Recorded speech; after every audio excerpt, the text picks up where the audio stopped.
is the Ask Sessions, and we've got Sam Denniston from Vertigree Management. Sam, who do you manage? So we manage a bunch of artists. I look after Jungle, Hot Chip, Superorganism, Priya Agru, Le Priest. We look after a bunch of writers and producers and mixers. We look after a visual artist called Robert Strange. So yeah, we're kind of like a creative management company. Obviously, we mainly focus on music, but some of our artists have worked in film and television and that kind of stuff as well. One of the questions, and the very first question that came in when it was to do with management and artist management, and it's very, very, very simple. But what does a manager do for an artist, or what does a manager do in general? Yeah, well, I think it's a really good question, and I think the answer to the question really varies depending on the artist that you're looking after. I sort of find myself having to be a different manager depending on the needs of the artist. Some artists are incredibly self-sufficient, don't need you to chat to them quite a lot, prefer to sort of be left alone in their creative space and then you to do more of the sort of business management side of stuff. Other artists want you to be very involved, chatting to them a lot. Sort of they use you as a conduit or a sort of an ideas punch bag, as it were. But mainly my job involves, as the manager, you're the closest person, or you should be the closest person to the artist. And it's your job to sort of protect them from the industry. Not that sort of the industry is like a rabid place or anything like that, but in that, making sure that you're getting them the best deals possible on the business side of stuff, making sure that you're guiding their career to be as successful as it possibly can be. I think more sort of, if you drill down into the intricacies, it's liaising with the record label, making sure that they're aware, making sure that they're putting the artist's message and creative out in the right way, making sure that they're releasing the music properly, first and foremost, liaising with the artist's publishers. They obviously take care of the songwriting aspect of what an artist does, and just making sure that they're pitching the songs out for synchronization opportunities, so getting the music on film and television.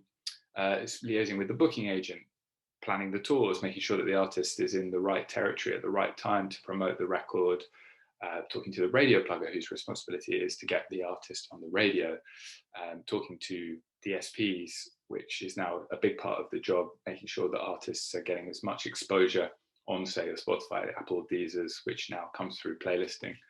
Trying to think of anything else. Getting involved with the creativity, getting involved with the A&Ring, so the making of the music, if the artist wants you in that process. It really is a sort of all-encompassing job, and just taking care of everything that the artist does, and then also sort of very much helping out on the financial side, making sure that their money is looked after, making sure that they have decent accountants, making sure that they get paid on time, and making sure that they don't run out of cash, basically. You kind of have to be across all facets of the music industry if you're to be a manager, don't you? Yes, yeah, absolutely, yeah.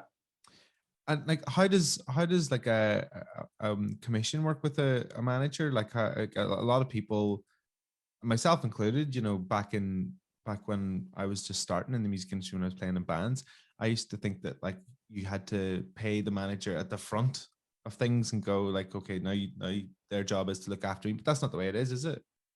No, so you make money when the artist makes money, basically. So most of the time you're taking a cut of the profits. So when an artist makes money as a manager, you make money. And I think that system is fair, in that there's always an incentive to be bringing cash in for the artist, because that is how you yourself get paid. But so you commission a fixed percentage that you agree with an artist. There's a sort of industry standard of around 20%. You take 20% of income that comes in, and then you work out, say you work, it's more specific to recording artists, but that for the X amount of years you put in, you get remunerated for years afterwards on the songs, on the master and the publishing, basically. So when you go to take on an artist, is there specific things that you look for when you're maybe on the hunt for an artist, or is it the case if you just sort of happen by them? Yeah.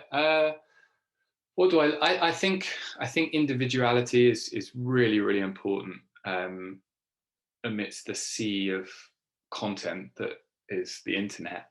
I think yeah, just an artist to have something about them that really is like that sort of moment where you're like, oh wow, this is wild. Like what's going on here?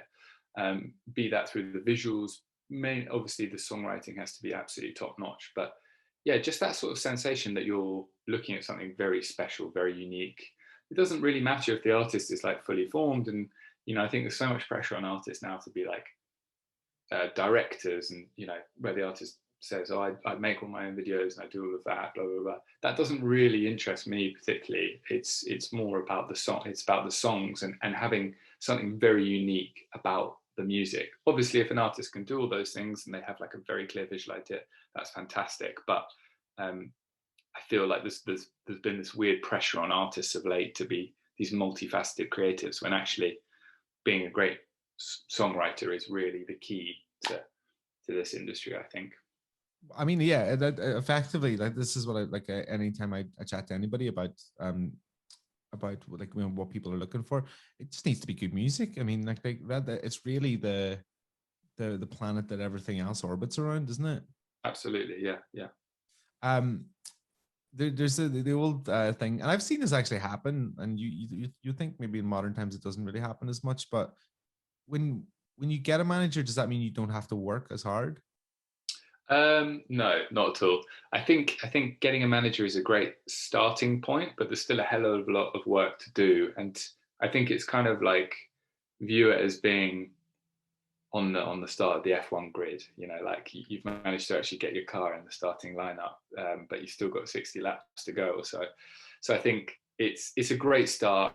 You still need to be, as an artist, like firing on all cylinders and making sure that you're providing your manager with the ability to go out there and get what you as the artist, what your goal is. And I think it's really important that your goals are aligned. You can't have a manager that wants it more than an artist. The artist always needs to, like, it be their be all and end all of being an artist.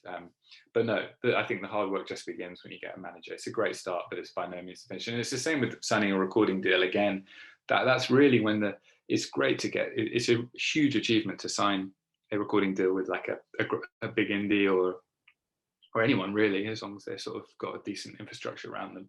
But again, that's really when the hard work starts, and it's key to kind of keep generating or keep writing fantastic music so that the people around you are sort of inspired and feel confident. And particularly if you're on a major record label, they have a lot of stuff going through the pipe. So you as an artist have to kind of go into that with your eyes open and knowing that you've got to keep your label interested and incentivized. It is crazy to think, like, people always just think that like you sign to the label and then the label does all the work for you, but you like in all relationships, even with your manager and with the label, you have to keep them wanting to do stuff with you, but by which means that you have to keep providing pretty good music and good ideas, right? Completely, yeah, yeah. You're 100% right. Yeah. So if anybody is watching this and they play, I mean, the majority of managers have in some stage maybe tinkered with playing in bands or maybe been quite serious with it. Um, what would you say to them getting started in management? Like, what does it take, and what do they need to know about that? I think it takes. I mean, yeah, there's a lot of being in the right place at the right time, getting lucky, meeting an amazing artist that you believe in. Yeah, what it really takes is for you to find an artist that you feel really special and that you want to put everything into. And if you're working another job, then like work late nights and do that. If you're, yeah, it's just all about um, making sure that you found something that you 100% believe in, and that you feel passionate enough to kind of go the distance with. If you had to give one piece of advice to a band who are looking for a manager, what would you tell them? Um, Kind of just keep doing what you're doing. I think that it's never particularly. I haven't really heard that much of like a band emailing a manager and then them taking them on. Inevitably, managers and indeed record labels are pretty switched on to what's going on. So I think it's best just keep doing what you do, and make it undeniable, and the right people will come to you and find you. But just I think artists shouldn't focus too much on like getting the deals or trying to find their team. Make great music, and you know, and if you do have the capability of making great visuals and all that kind of stuff as well, focus on that, and the right people will come to you at the right time. Amazing. Sam, thank you so much for your time. Pleasure.